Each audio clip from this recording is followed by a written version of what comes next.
Hello and welcome back to another time when we talk about Tinto Talks, because Tinto Talks has been talking and now we want to talk about those talks and then we, have a talk about it. Simple, really.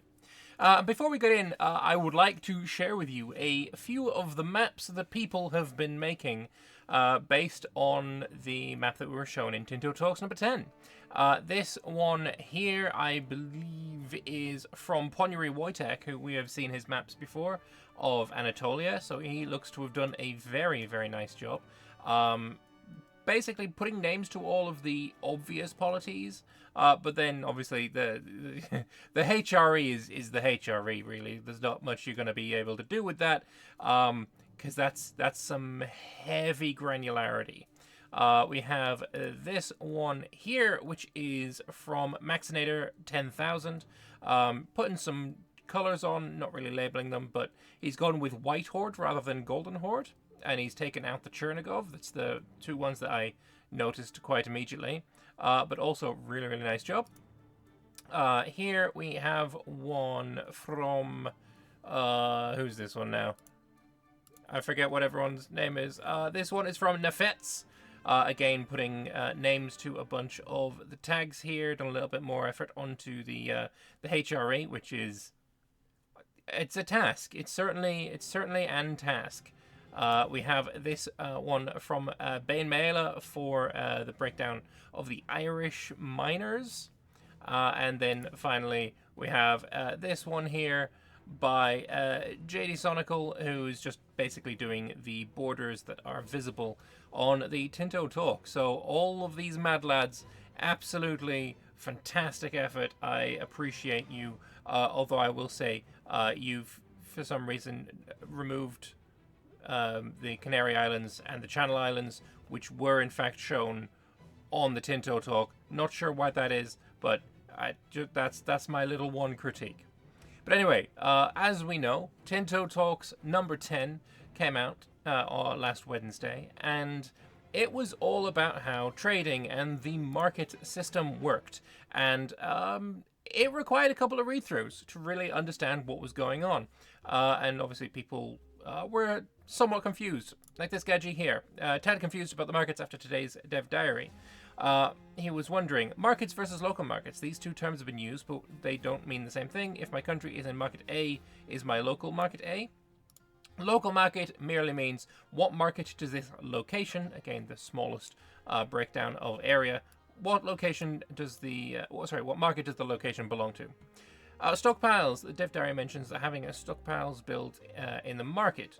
But how does it work given that multiple countries can be in the same market? If country A builds a stockpile, does it benefit all countries in that market? The stockpile is owned by the guy who has the market center. Basically, yeah, the guy who owns the location with the center.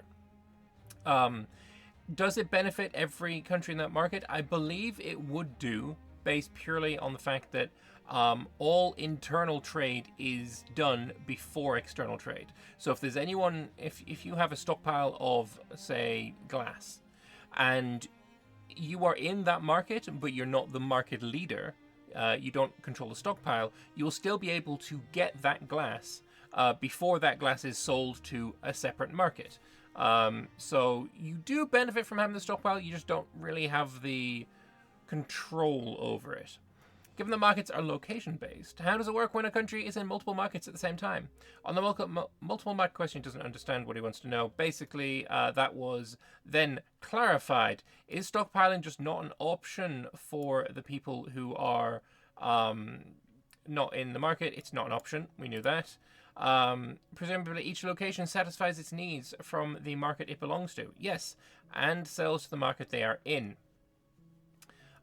If Riga and Sweden are both in the Riga market and at war, when Riga besieges Stockholm, Riga could draw from the stockpiles in Stockholm, but Sweden can't. And no, there is no stockpile in Stockholm. Riga is the market center of that region, of that market. So I feel like that if these terms, Riga and Stockholm was just like swapped around and saying, if Stockholm besieges Riga, maybe you would have gotten a better answer. But yes, Swedish locations will have a hard time to sell and buy their goods on a monthly basis. If I if Stockholm is sieged or if the market center is sieged. I don't know which one he's really. The question could have been written with more faith to the information we know, which makes the answer a little bit ambiguous, in my opinion. It could be nice for countries to have strategic stockpiles that you set up in your capital and pay to maintain, but aren't involved in trading at all. It could be useful, but then you'd need to be able to control it by a goods basis, which I feel like the trading system is already controlled on a goods basis. There is a lot of granular and micro control that you can do with trading. I believe you can trade in like 0.01 increments of goods. But yeah, I feel like this might be a good thing to have, and maybe it's something that we'll have in the future where countries can do stockpiles. That seems like a thing that Johan might be able to be convinced towards, like we did convince him towards having multiple estates. But who knows? Maybe this is the best way. We just don't know at this point.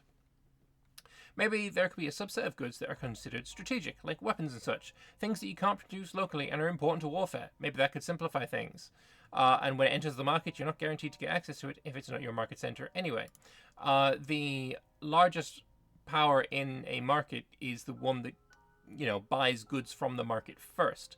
So if they are at war, and they're taking all of these strategic goods, the weapons and guns and such, you might not be able to, get some if, you're stockpiling them in the market itself. If you're stockpiling in your capital, maybe you could prevent it from going to the market. That's kind of what I kind of hope to see. But moving on. How would you stockpile and prepare for a future war? Do you need to have the army ready and it costing upkeep? Or can you leave the recruiting levying for right before the war starts? And Johan replies that he likes to have his standing army ready. That's cool, but it doesn't answer the question, Johan. Could you answer the question, please? Please, pretty please. Either way, yeah, there's a bit of confusion over the markets. I've seen a lot of people also say that it's kind of too micro-intensive, and to that I just said, like, we've been given AI control over it. That's an option that we can do, and it is purely for the people who want to dig into the nitty gritty, who will do so. And I'm sure in the multiplayer scene, that's probably going to be the case. Like, people will micro their trade for that tiny increment of extra, power, extra money, and that's where there's probably going to be a little bit of skill expression, which is fine. But I do think that having the ability to say, okay, AI, you control this, and you can still do your own thing, while the AI controls the larger thing, you can still have your own control over little bits of it, if you so desire. That's going to be super useful, especially in multiplayer. If you're in a big war, the AI getting control of your market, I like it. I like that. Here, I understand this is a work in progress, and 70 goods currently in the game is not the final number, but why does Project Caesar have so many goods compared to the Economic Goods Simulator, that's funny, Victoria 3, which has 55 or so? Johan basically, he has no idea how Victoria 3 works, or how they decided to go on their goods, but they designed and evolved the goods in EU5 out of the needs that they had to make the game feel good. Perfect answer. It's not a competition. It's not a, well, if Victoria 3 has, I don't know why I'm doing a posh British accent, but whatever. Victoria 3 has, 55 goods, so we have to beat that because we have to be more Vic than Vic. I don't think it's that at all. It's funny that EU5 is going to have more, but I don't think it is malicious intent. And I guess I have to clarify that for my own previous videos as well. I don't think Johan is having some malicious intent to, grandstand over the top of Victoria 3. I don't think that is the case at all. I just think that's what's going to happen regardless. I do. I think that it doesn't matter what the intent is. I think that as soon as a 1836 mod comes along for EU5, it's going to blow Victoria 3 out of the water. And let's be honest, it's very shallow water that Victoria 3 is currently sailing in, so it shouldn't be too difficult. But that's just how I feel, and I don't think that is intentional by Johan. He's just trying to make the best game that he can. and I applaud him for that. Can't wait to play as the Golden Horde so I can loot and raise the cities to kill all the filthy burghers. Who's with me? And Johan saying, who will make the leather, metalwork, and weaponry that you need for your armies? Fantastic. This is, again, super in-depth details that we're getting in like a glib comment. Or is it glib? Glib? I think it's glib. A glib comment. Basically, yes, but if you do that, how are you going to make all this stuff? Basically, it's already kind of confirmed that we're getting, burghers that need to create goods for your armies, but this is just like extra confirmation. This is extra confirmation that, we're going to need leather, metalwork, and weaponry to supply our armies, whether it's to build or whether it's to maintain and upkeep, who knows? But having goods requirements for recruitment, I think, is such a cool idea. I'm very, very happy about that. And that's why I put this comment in. Given everything we've been presented so far, the different production method seems to be changing the inputs and not the outputs. But Johan clarifies that some do, in fact, change both inputs and outputs. Or, one or the other, or both. Who knows?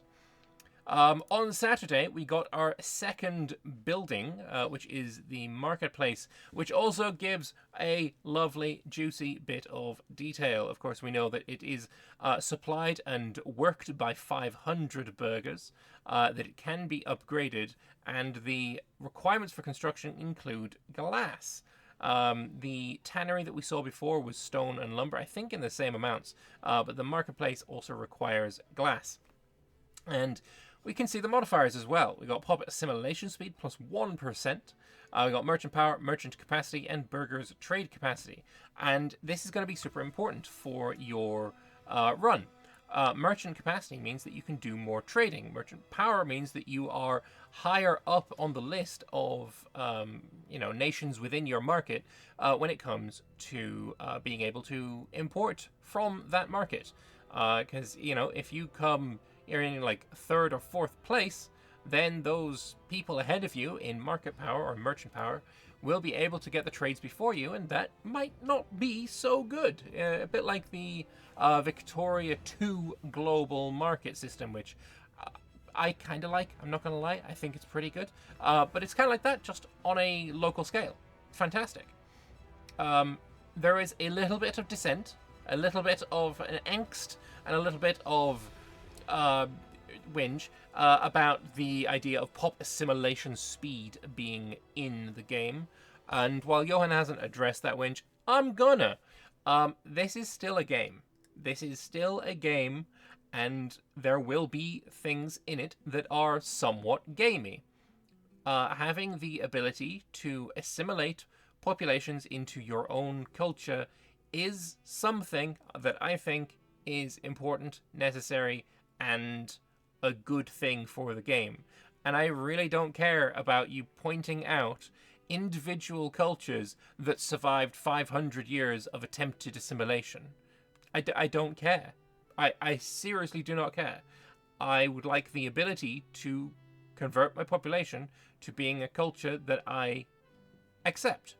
I would also really love to see what method is used for cultural acceptance in EU5. Are we going to have the EU4 system? I hope not, where you can choose individual cultures to accept for a price, and then they act as if they're just normal, your own culture. If you become an empire, then you come with the cultural unity of all of your culture group. I don't really like that system. Are we going to therefore see potentially the imperator system, where you can upgrade or choose to assimilate pretty every culture in your nation, but at a cost of happiness to your primary culture, or I guess to all of your integrated cultures? Are we going to see that system? Maybe, but I'm interested to find out what it is that we end up getting. And I believe, there's no more extra comments here from Johan on this post, which it'd be nice if there was, but there isn't. But anyway, finally, and I know we're like 15 minutes into the video and I'm saying finally, but this is a finally that will last another 15 minutes, I assure you, because we are going to have a look at the responses to Tinto Talks number 10. And I made a post about this on Twitter. X. I made a post about this on Twitter. That basically, this is what an engaged and passionate game developer looks like. Because if we just scroll all the way to the top, right, I have turned this onto developer-only responses, showing developer posts only. And we have 7 pages of Johan responding to people. And this was done within like a day of the dev diary coming out. This is unironically so heartwarming is not the right word. And I don't know what the right word is. But it's very nice to see Johan being so engaged. It really is so nice to see, because it's important. It's important to know that the person making the game that we're all so unbelievably hyped about is also so passionate and so engaged with the community, responding to them, talking with them. Like, that's so nice to see.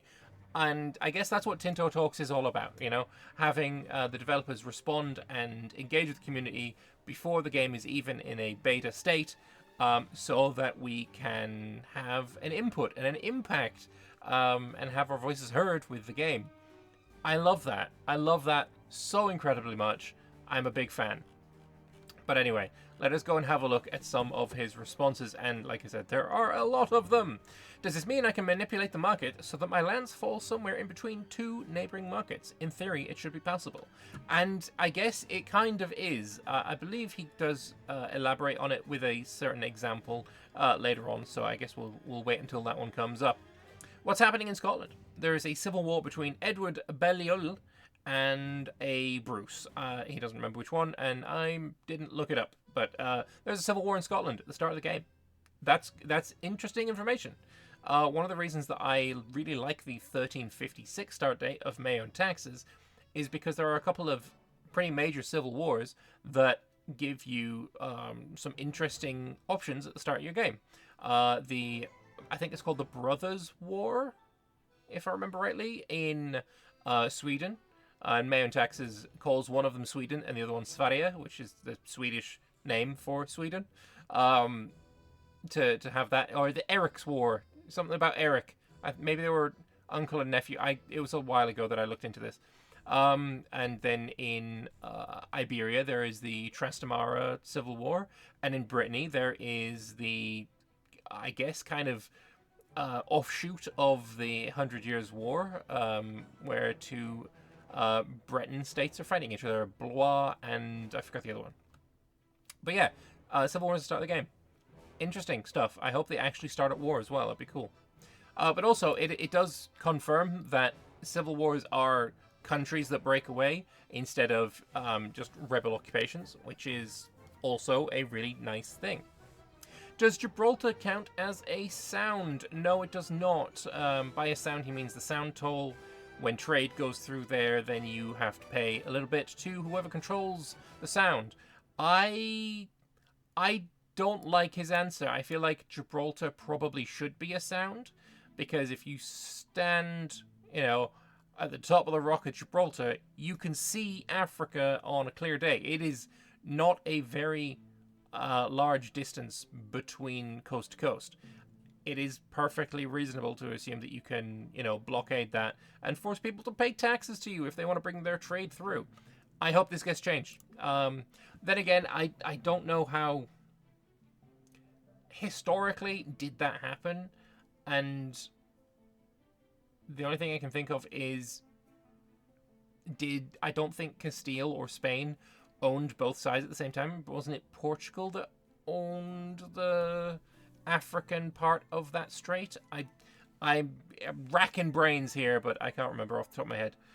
I hope there is the possibility to make Gibraltar a sound. I'm not a fan of this answer. Will certain goods require more capacity to ship than others? Yes. Short answer. Lots of information. Love to see that. What happens when you're at war with somebody in your own market? You fight a war normally. If you control the market center, you can always embargo them. I feel like this winky face kind of makes it seem like if you embargo somebody in your market, you're basically preventing them from trading, but he also kind of goes against this later on, I believe. So it's an interesting answer there. Were the lowlands dependent on English trade at that time? Maybe it's better to separate them. And he's talking here about the lowlands, Denmark, Belgium, being in the English market with its market centre located in London. They had them in separate markets before, but removed it as the lowlands got too small and weak, as London, Cologne, and Lübeck would become stronger. These setups with markets you see now is 110% likely to not be what's in the game will look like when it is released. And remember, the gameplay is dynamic, so markets change over time as you and the AI plays. I love this. This isn't news, but I still love seeing it every time. But yeah, we'll maybe see the lowlands create their own market after time. I believe it is 1,000 gold right now is the cost to create your own market, and maybe that will work. Are sound tolls only limited to straits, or could other countries get a fee for allowing trade to pass through their land during transportation? Currently straits only. I would love to see that change. Being able to charge a fee for trade going through your lands is basically how all of the cities along the Silk Road became so unbelievably wealthy. Maybe not a huge amount, but that's a they did make money off that. But double dots and a currently make me think that this is something that has been mulling around as an idea for a while. This isn't a new idea for Johan. I think maybe this might change. The market around southern France in particular is interesting. There's seemingly some areas that are not wasteland that don't seem to have their part in a nearby market. Could be due to being siege. Nope, it's just wastelands. He's also curious about the meaning of the stars inside the market centers, and originally Johan did not know what the stars inside the market centers means. And maybe I should go up and find the picture just so we can have a gander at it when it's necessary. And what he's talking about is, for example, Praha has the star inside it, but Pest does not. Krakow has a star inside it, but looks also a little bit different to Praha. Riga has a little dot. Novgorod has a star. London has nothing. I guess you can't see London from what you're looking at. There you go. And he was wondering what these were, and Johan didn't know, which is very funny. Later on, he does, in fact, go and ask St. Dave, and has the answer that it means that they have a capital located there, which is also interesting, that London does not have the capital star, which means that the capital of England is not London. It is, in fact, Winchester at this time. Very cool, very interesting. Any chance of differentiating... the word is a bastard. The land and sea colours on the trade map mode before release. It looks a bit weird right now. And Johan's, why? You need to see the colour which market belongs to. And if it's land or sea does not matter, only the market access does. As part of the reason why I thought this map looked a bit ugly is obviously because of the sea zones being coloured in, but it does make sense. These are part of the market, so they should be coloured in. And I also find it very funny that there's a little bit of English land in the middle of Paris there. And also, Krakow has a little bit of land here in Silesia, whereas Bohemia is taking the bit around. I believe this is due to vassal stuff. There was a post on Reddit about this specifically, where there was a very obstinate and stubborn Silesian prince that would not bow down to the Bohemians and still, was more closely tied to the Poles, and that's why this bit here is a subject of Bohemia, but this bit is preferring to stick around with Casimir the Great. This definitely makes me want to make a mod where the number of starting markets is tripled or more. I wonder how much it impacts performance. Not so much, but considering that the AI creates and disbands markets depending on what's optimal for them, I'm not sure how your mod looks like after a decade or two has progressed in a campaign.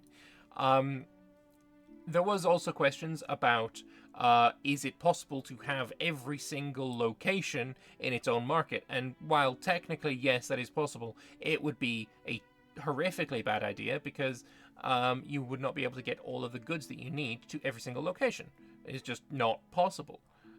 So don't try that. There's also a question about what about making an entire like European Economic Community area, EU kind of style, where everyone in Europe is in the same market. And yeah, that's also totally possible, except people on the fringes of that market are going to have very little market access and little ability to get the goods, and they will be incredibly poor as a result. So also, don't do that. How will goods travel from distant markets, say from the Spice Islands to Europe? Ships and or caravans, i.e. the merchant capacity that you've built. You'll need to build up infrastructure to get that in a market, though. Nice. Does this mean that markets can take the land of other markets and grow and shrink depending on various factors? Yes.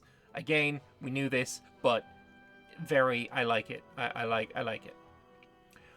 Can the markets be moved other than creating a new one, disbanding the old one? For example, could the owner of Hamburg create a commercial base so big in a location that it moves the market seat? Basically, yes, you can move your market to another location you own inside that market. This will impact the locations that will belong to it. So if you move from Lübeck to Hamburg, you are likely to get reduced access in Norway and Sweden, but may get a little further into the lowlands. Very interesting. Although it is not mentioned, I believe, how much it costs to move your market into another location. Can a country own multiple markets? Yes, we have Genoa owning both Genoa and Kaffa markets. We already see that. It's already a thing. Yes, of course, you can have as many markets as you want. It's usually beneficial to have a significantly sized one that provides you with enough of the resources you need, so you'll need to import a percentage of what you lack. Makes sense? Does the fading of locations on the map represent market accessibility? Yes. Since there is fish as a trade good, I'm hoping it's not an RGO, because to have fish as a trade good, you need to dry it out yourself using salt. It is both an RGO and an output from buildings, so we can probably expect that one of the production methods for whatever building it is that creates fish will require salt in it, which is nice. I'm not sure how I feel about having to manually send merchants to move goods between markets, and you worry about micromanagement. So unless you make your country into a trader nation, you don't have to care all that much about trade. Some players run with fully automated, some, depending on country and situation, as you can automate most and lock off certain specific trades, not to be AI controlled, and some love the manual micromanaging. I feel like in very meta multiplayer games, we're going to have a lot of people doing manual micromanaging. But when you're at war, the ability to just have the AI handle it for you, that's fine. That's good. Does killing burgers have an impact to trade? Yes, it does. Why the color gradient darkening outwards from the main city of the market? Is it to the extent to which a location belongs to a market, as in darker equals easier to switch markets? Yes, it is.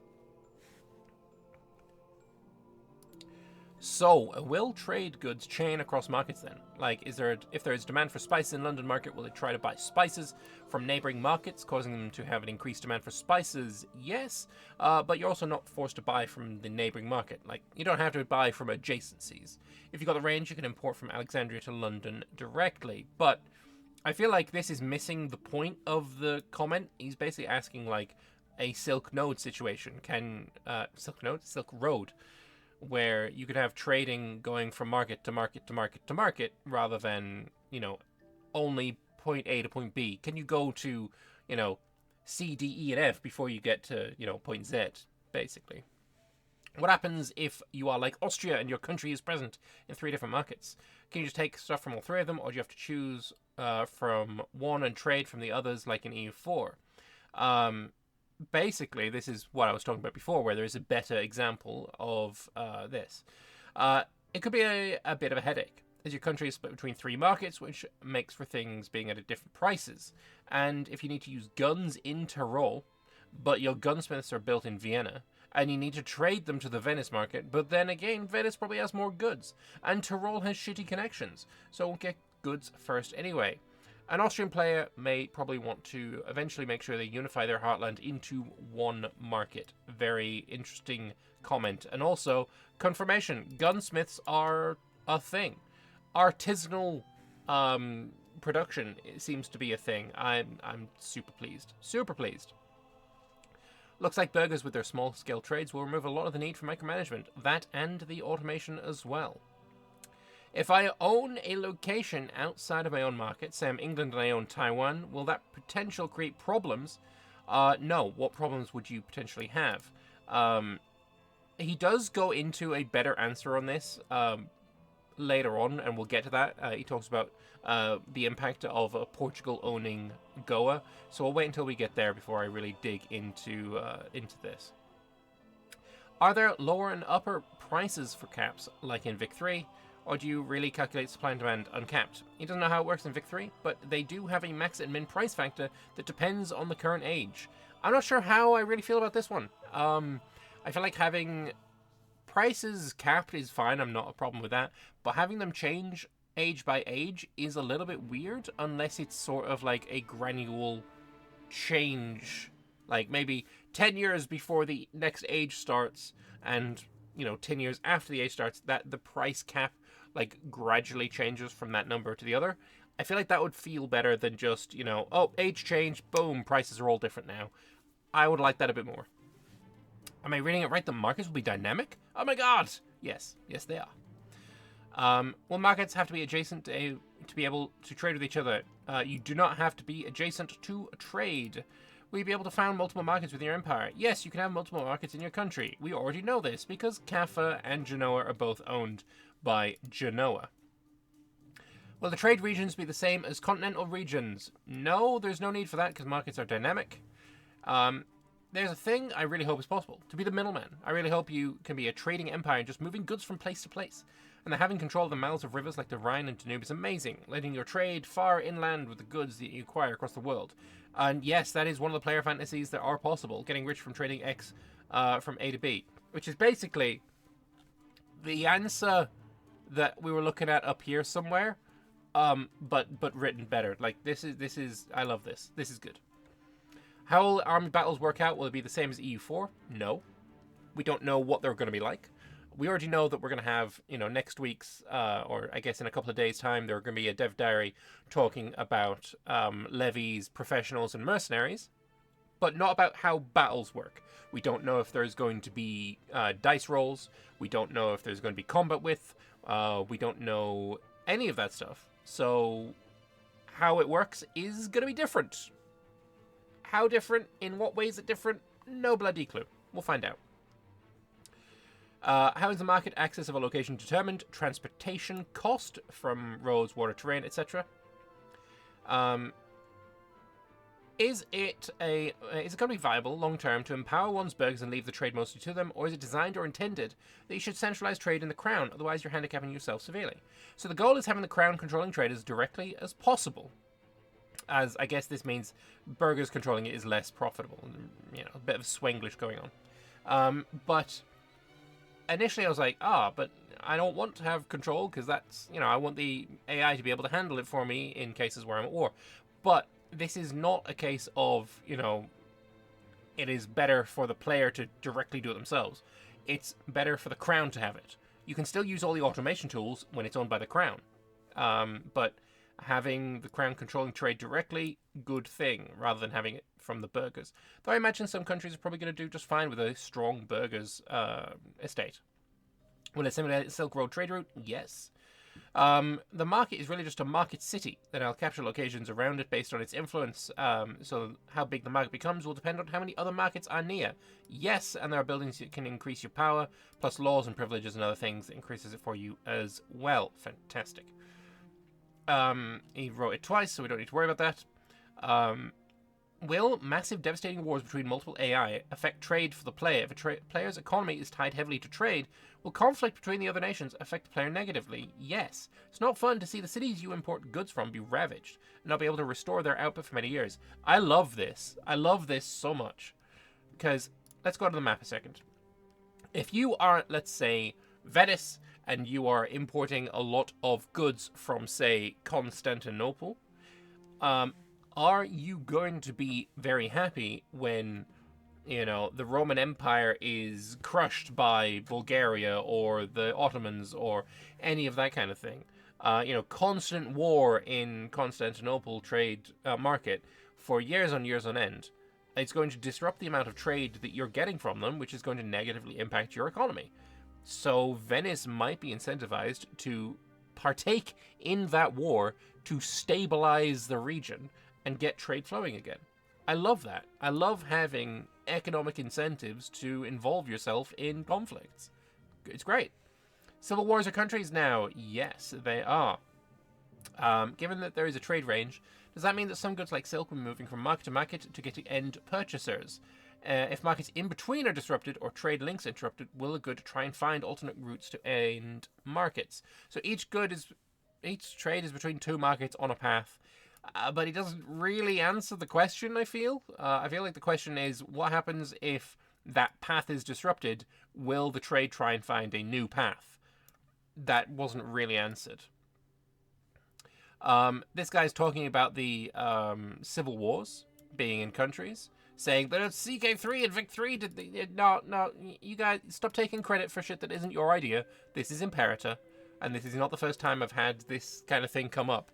I was in a small bit of an argument on the forums a couple of days ago where talking about the how micromanagey is warfare going to be. Somebody wanted a lot of automation tools for warfare, and I mentioned that we already know that this game, Project Caesar EU5, is going to have provincial capitals, and so it's reasonable to assume that just like in Imperator, when the regional capital and forts, I guess, in a province are sieged, then the entire province will flip over to being controlled by you. The response to that was, you mean like CK3? CK3 did that. Sure, but it didn't start that. That was Imperator's system. Stolen valor. My dude, this is Johann's game, and Imperator was Johann's game. These are both. That is the most direct predecessor for various mechanics. And don't give credit where it's not due. It's silly. Could Urzel also found their own tiny market if they wanted, and presumably cut themselves off from almost everything they don't produce themselves? Yes, they could. Urzel, by the way, is this island here, I believe. They realized it was the worst investment of gold ever. Could you clarify what pop needs to work? You mentioned it several times. It's a thing, but you haven't explained how it is and how you satisfy it. In a later dev diary. We'll get it eventually. It is not just the market leader that can trade with other markets. Anyone with merchant capacity in the market can trade. How will army supplies work in Project Caesar? We don't know yet, but it interacts with the markets quite a bit, but it is another concept. One thing you're wondering regarding the shipping, the cost for shipping goods, is if there is a significant difference between sea and land shipping. He gives an example, but basically it's all abstracted into sea travel costing less capacity to go through, which it could be quite interesting to say. Trades also costing resources. For example, costing you lumber and sails, to repair trading ships when you're doing it via sea travel, and costing, horses if you go through land travel. That would be kind of cool, but having it just abstracted into the cost of travel is totally fine too. Does Praha benefit from trade between Colon and Pest? He says not really, but I don't know why. I feel like there should be some benefit for trade going through your nation. I feel like there should be some kind of benefit. Because if you think about the Silk Road, the cities on the path of the Silk Road became into existence because of the Silk Road and became quite wealthy and prosperous because of the Silk Road. So I feel like there should be some benefit. The Low Countries are almost entirely in London's market at the GameStar. That's interesting. How do you declare independence? You spend lots of gold, and he clarifies later that it is 1,000 gold, but that numbers are all work in progress. How will a market control work when the market owner is the subject country, like Ragusa being a Venetian vassal in 1337? The subject decides. What they decide on, I don't know, but the subject does in fact decide. Wonder how significant rivers will be in this too, since they're significantly ease some of the logistics of trade. Rivers will impact it. Good. Again, this is another thing that's clarified later, that the river logic is not working as intended or as it should. So we'll hopefully see better logic there eventually. But rivers do impact trade, which is awesome and glorious and very realistic, because rivers were super important for trade, both back then and also today. He's also wondering about the Silk Road. Given that Terra Incognita will exist, and European traders can't go to China directly at the beginning of the game, will the game be able to simulate the demand for Asian goods in Europe? Yes, because prices in China are cheaper than the ones in Persia, so goods from China will go to Persia, and the ones in Persia are cheaper than the prices in Venice, so goods will go from Persia to Venice. We get the Silk Road purely via organic mechanics, and that is awesome.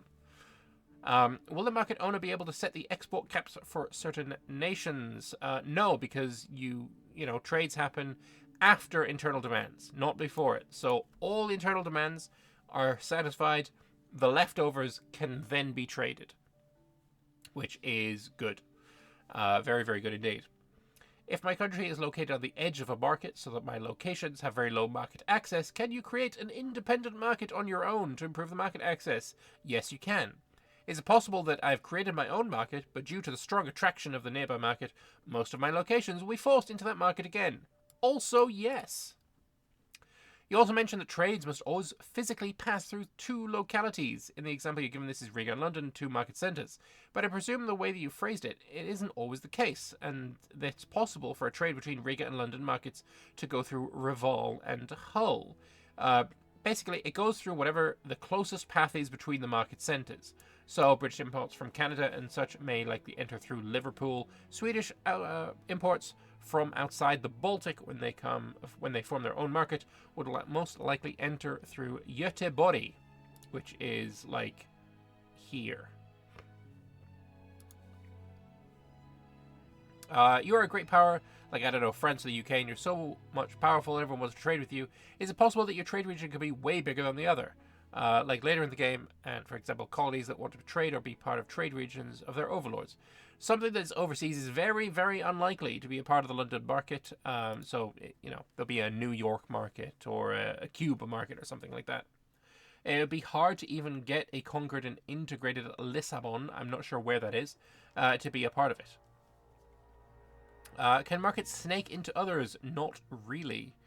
The North Sea was not a wasteland. This is what he's talking about. It just literally means that they're not in any market. It looks like, if I'm understanding it correctly, Genoa controls both Genoa and Kaffa markets. Are there any special interactions with this? When they're close in distance, it would perhaps be beneficial for them to merge, but that case is very, very unlikely. I imagine it would be somewhat more likely if, for example, as Milan, I conquer both Genoa and Venice and own the entirety of the North Italy. Maybe we'll see those, merge into one trade node. That would be a pretty good idea, I think. Does which market or location belong to entirely determined by market attractiveness, or can it be intervened by the country? You can try and deny market access to London and give market preference to Paris. This is playing in the lowlands as Holland, for example. In this case, it's rather likely that all your locations will move to Paris. It's also probably a loss, as there's a lot of wool in England and you have a nice cloth industry. And you may not be able to import any from London. You probably have very, very low merchant power there. So, it's possible, but don't do it in this example. As much as the HRE borders are terrifying yet exciting to look at on the map, I couldn't help but notice the border go of the French Appennages as well. One day they'll talk about how France works with its unique subjects. I saw a little bit of whinge about this. A lot of the complaints that I've seen about EU5 at this point are, you've said that the game wants to be simulation and very much not, gamey mechanics and believable world. Therefore, anything that is anything other than 100% realism and is shit, and we should complain about it. But I don't know, I feel like that's dumb, and I feel like unique subjects are something that is perfectly okay to have in the game. I just realized we're probably going to have an hour-long episode here. Yeah, again, Johann's prolific. We're on page 4 of 7. It's crazy. How will the markets work for colonial possessions? This is a very interesting answer, and it's one that I was I alluded to earlier with the England in Taiwan business. Would Goa remain in whichever Indian market it started in, or to become part of the Lisbon market? If it stays part of its original market, what are the implications that that would have? So, it would stay in the Indian market. There is no way that Portugal can ever propagate a market power that far. It gives Portugal a lot of nice access to the Indian market it's in, and can build up a lot of merchant power so you can make sure to export Indian goods ahead of others attempting to trade. This is great fucking news. This is fantastic information. Basically, what is being said here is the system of treaty ports are in the game. The system of treaty ports are mechanically just something that happens organically. In EU4, if you wanted to take wealth out of India, generally you're going to have to conquer a lot of India. Here, though, it's not trade power you want, or ducats, or just random, ducats being pulled out of there. It's actually trade goods, and having a single province with enough merchant power there that you can both get those goods, be high enough on the priority list for the internal trades, and also enough merchant capacity that you can transport those goods to your own home market, is such a bloody cool, and it's organic. It's organic mechanics. We love this. We love this. Will market language be important for anything? Yes. So one thing that I actually missed when reading the dev diary the first time is that the language is a thing. I don't know why. I skipped over this. Language Baltic. We have no idea what it means, what impact it's going to have, but it's a thing we're going to learn about someday, eventually. Can embargoes be enacted only by the owner of the market center? No. Embargoes also block merchants traveling through your country.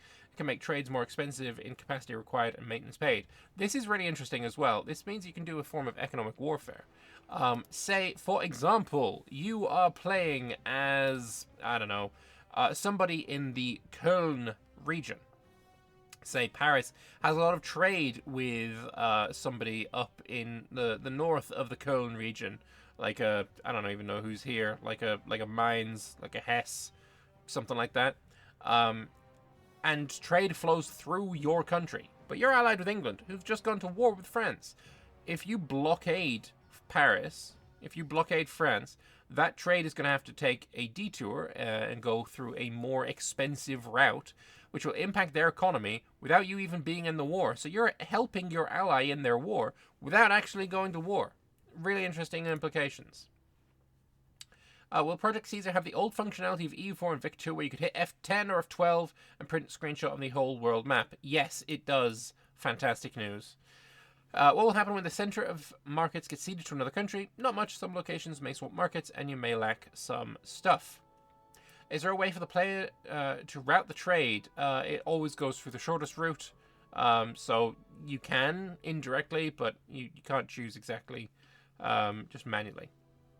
As France, I can just conquer the London location and embargo England and they collapse. Nope, you can always trade if your capital is in that market location. St. Dave comes in here and clarifies that the stars on the trade map mean it's the capital of an independent country. So good to know. It also implies that London is not the capital of England, and that makes sense because the capital is, in fact, in Winchester.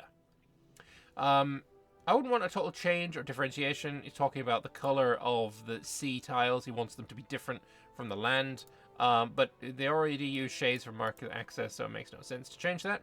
Guns confirmed as a trade good. Yes, they are. How dynamic are sound tolls? Can I put one in the Straits of Malacca? Makes absolute sense to have one there. Makes absolute sense. It was super important, and it's still super important. And there might be one there. Who knows? Templates, all locations with good and this much pop in the world create these kinds of buildings. It's a bit different to that. He's talking about the filters that you can use to decide what production methods to change. Will pirates steal goods from merchants and sea routes in roads if infrastructure is not guarded and maintained? Pirates and privateers create havoc with trade routes. Fantastic. I hope that it is more interactive and more fun than in EU4, where it is just cope and annoyance. How do you create a new market? Currently costs 1,000 gold, but nothing's set in stone yet, and all values a placeholder. Makes sense. Can only be made in towns or cities. Also makes sense. You're confirming that there's absolutely nothing hard-coded to prevent an American nation from making trade flow in reverse from Europe to the Americas. Nope. Trade is dynamic. Fantastic. Do pops have wealth like in Vicky 3? No. Do infrastructure and roads impact trade efficiency? Yes. What else does merchant power do? Is it worth getting more power after being the highest in a market? It's an arms race, so, if you're highest in the market, that's cool, but if somebody gets ahead of you again, you're no longer first, so you should want to keep on top of that. Are there other sounds? Like, it's a natural fit for Singapore, Malacca as well. Yes. Is this a yes to our other sounds? I imagine so, yes. But is it also a yes to having one in Singapore? I hope so. I very much hope so. Can a port be built in every city? A port is not something you build. There are many port-related buildings, though. Interesting information there. What flag is in Gascony? It's the Duchy of Aquitaine.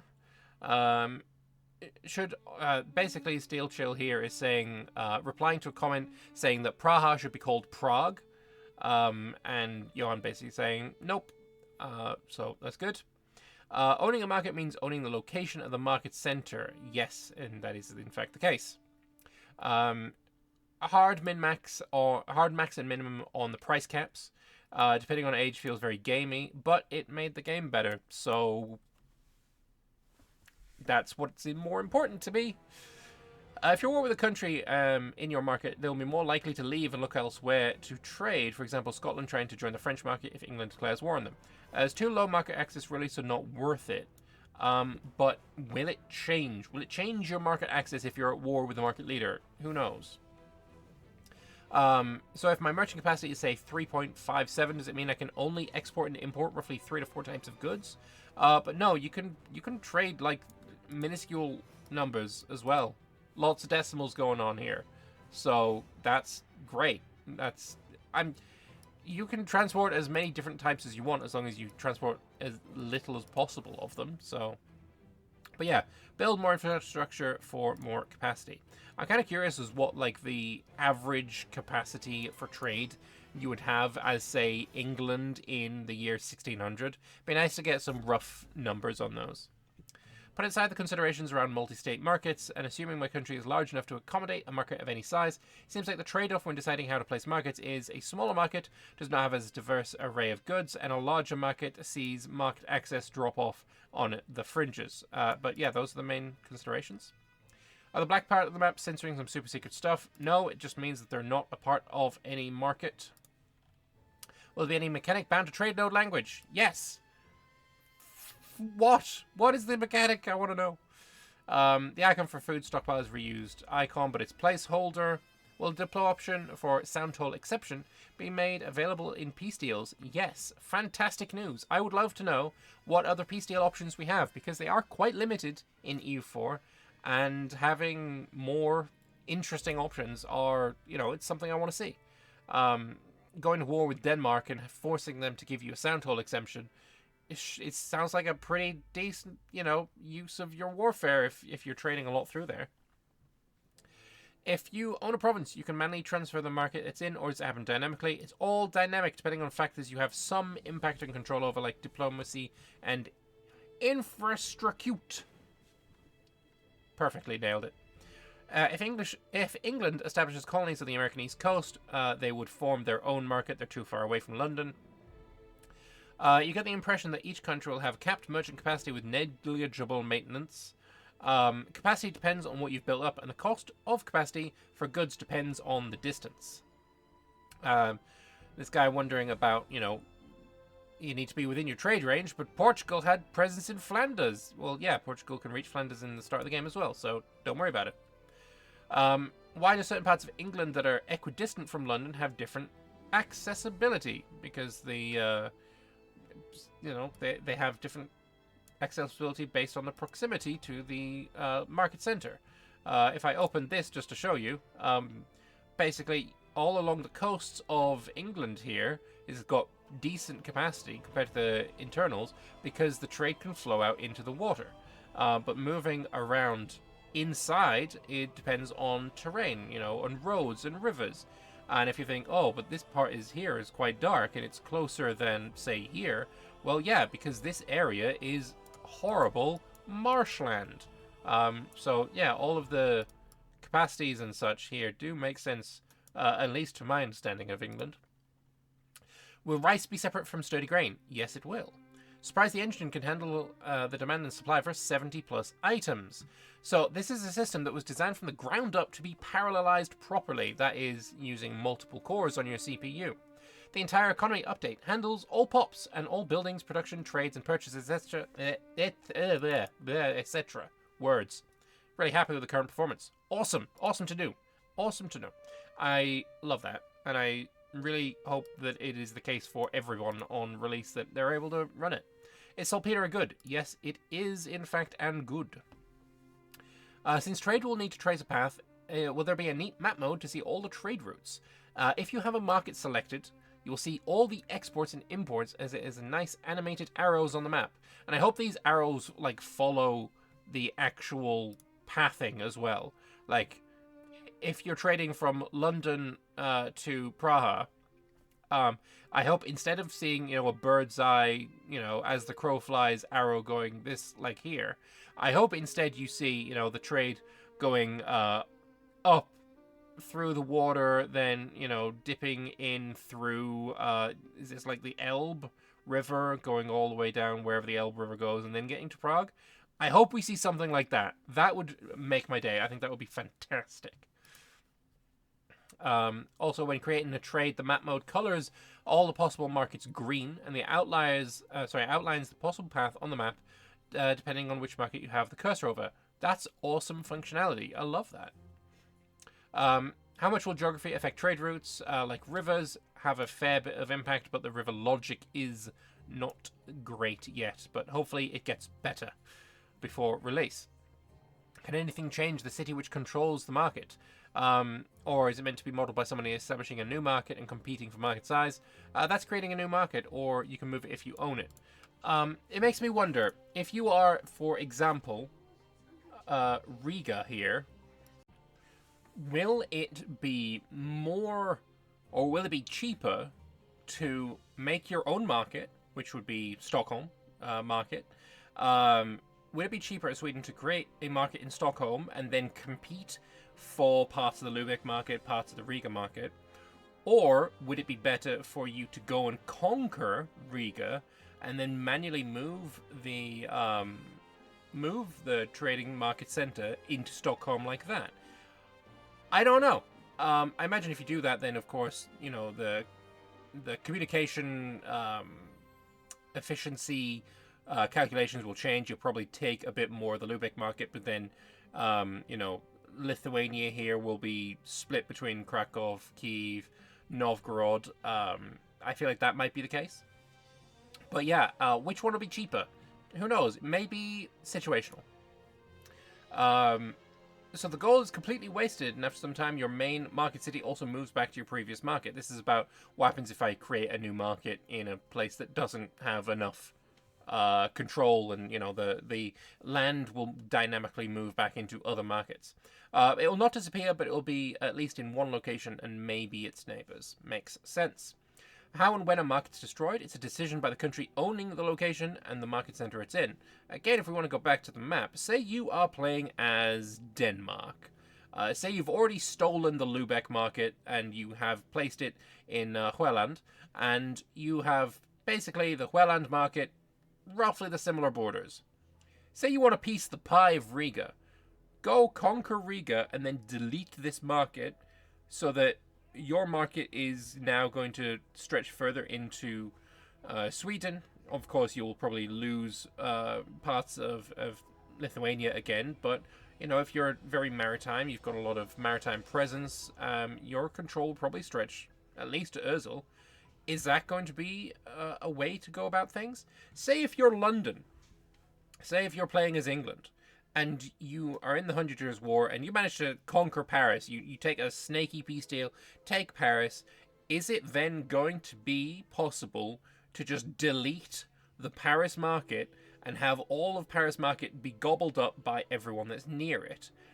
Bordeaux expands, London gets a lot more of the coast, Brittany and Normandy, etc. Cologne and Genoa eat into it a bit. Is that going to be the new way of waging war and basically murderizing the AI? Is snake to their market center and delete it? I feel like it's gotta be a little bit harder than that, surely. Can trade go between two nodes without any connection and both without sea access, like between Cologne and Kiev? It's not a wasteland between them. They can still trade. The path goes there unless there is an embargo, of course. Is it possible to create something like a European economic area if you control most of Europe? Sure, but that's one way to make most of Europe very poor, as they would have 0% access. Yeah. This ain't the 21st century. There is not enough communication efficiency, proximity, and roads and stuff to actually have all of Europe in the same market without issue. Does this mean that there's more to cultures than in previous PDX games, but not as detailed as CK3's? Yes. I don't want CK3's culture in EU4. I think that is... giving them language, awesome idea. Making them as detailed as CK3's with, cultural traits and stuff is not something I want to see, so... yeah, lovely. If a feature can be automated for the player, then the same resources going to making the automation will also benefit AI behavior. It's the same logic. Perfect. Time to end Seville's monopoly in Iberia. So, I think this guy has got like a Portuguese flag as his profile picture. But he assumes that you want to have one in Lisbon. Or Lisboa. Well, Portugal is in Johan's top 5 countries that he plays. He's not really sure about whether he wants his own market or not. If you can buddy up with Castile, and you want to keep it for longer. Also, as soon as I start getting things imported from Africa, their pops and buildings help keep the demands high. Trade-related alliances that make sense. It's not always the absolute most beneficial thing to kill your neighbors and have their pops be your pops. Sometimes, having them separated is probably worth it. And like in the case here, he started importing things from Africa that his own pops don't need, but the Castilian pops do want. He can sell it to them, make a profit. Very nice. Does the market access impact other stuff than how likely the location is to change market? How many goods you can actually buy from the market as well is determined there. So, awesome stuff to know. Why doesn't Paris market control any sea tile surrounding France? Is it because Paris is not a coastal city? London is closer and probably more powerful. So yeah, no sea access for you, Paris. How is having control over markets in India, South Africa, Malaysia, Australia, and Canada beneficial to the British colonial empire that exploits its colonies? Because it gives you wealth. Control over cheap goods from them to wherever you want to sell them. I wish you had finished the sentence. If this is the situation at the start of the game, there's a serious problem with calling it the London market. It should either be called the Bruges or Ghent or Antwerp market. The trade hub in London is at some point even known as the Flemish Hanse in London, because the Flemish are the actual trade intermediary between England and the continent for all imports and exports, and simply it's just named after the location. I guess there could be a situation where you could manually rename them, but this is fine. It's fine. It's fine. Don't worry about it. How does the base production work? Is it like every market has the same amount of base production for any good? Does it come from provinces' goods that each location provides base production? It all depends on your market size. Have I read the map correctly that Wales exists as a playable tag? A guy called Welshie talking about this. Go figure. At GameStart, avoiding a day 1 vassal release, and definitely what is most historically accurate. Easily the most important news of the day. Take my money now if true, boyo. The things that happen when one of the team leads is Welsh. For sure.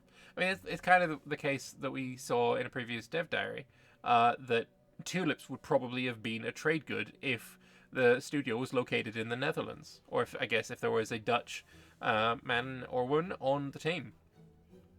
How are profits calculated within a market, and why does London not have a star then? It's the capital of an independent country. Nope, Westminster is the capital at the start. How will the market of large transcontinental empires look like? You'll have lots of different markets. We've already kind of learned about that. Do you profit from owning the actual market location? Control gives you control of the profit that can be generated. I guess I don't know.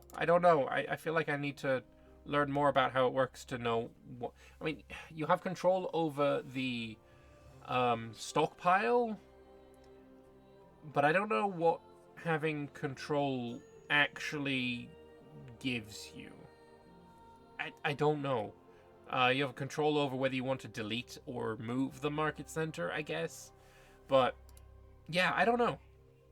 Control over the profit doesn't really explain all that much. Johan only said that its order is determined by market access. This is who gets to, trade first. So as long as enough goods are available, even 0% locations should be able to purchase all their demands. Yes. Perfect. And finally, we get onto the final page. Do locations buy goods from the market in an order that is determined by market access? Yes. At the time, Barcelona was barely a 15k town, and Valencia was a commercial town, blah, blah, blah, blah, blah. Basically having a complaint that this is Barcelona down here. I know you can't see it, but let me just... It shouldn't be Barcelona. It should be like Valencia instead. But there are multiple people from... Spain on the team. They've got a Castilian, a Catalan, an Aragonese, and a Basque on the team. And they, I guess, have had a few arguments over the setup for the Iberian Peninsula. But their information says that Valencia was in its golden age in like the 15th century. In 1337, approximate numbers would be Barcelona around 25 to 35,000, Valencia 20 to 25,000, and Palma around 15 to 20,000. Good to know. Yeah. And finally, I'm afraid I don't quite understand still. Does physically controlling the location, hosting the market, give you more merchant power or something very similar? Because what I can see, maximizing merchant power plus capacity is what you need to produce any kind of profit, regardless of who controls the actual location. Yes. Okay, so it gives you more merchant power. And market centers have some nice inherent bonuses to the power and capacity, and far more if you build up the infrastructure. This is the third spelling of infrastructure that I've seen today for it. But if you can decide who is allowed to trade, that's the true control. I guess, can you embargo people? Okay, is this... Does this mean that if I am England, I control the market center, and say I don't want Paris, I don't want France to be able to trade with me, I don't want Paris to be able to trade with the Netherlands even, can I embargo France to prevent France from trading with the Low Countries? Is that what we're talking about here? Because if so, being the market leader is control, is power, right? If that's the case, if that's what that interaction would do, then okay, I totally get it now. But I don't know if that is the case. But in any case, that is the final of Johan's prolific bit of exposition, replying to all of the Tinto Talks talkers, or listeners, read, whatever. That's all we got for today. This has been a long-ass one. Don't blame me, blame Johan. He has written a metric ton of comments, and I'm always happy to read them and get more understanding of this game that we are all hyped together to see. So, thank you all very much for watching. I would love to read your comments down in the comment section below. Please do leave them down there, and stick around, subscribe to the channel, because on Wednesday there will be another Tinto talk that we're going to be talking about mercenaries, levies, and regulars. So stick around for that, and I will see you on Wednesday. Bye-bye.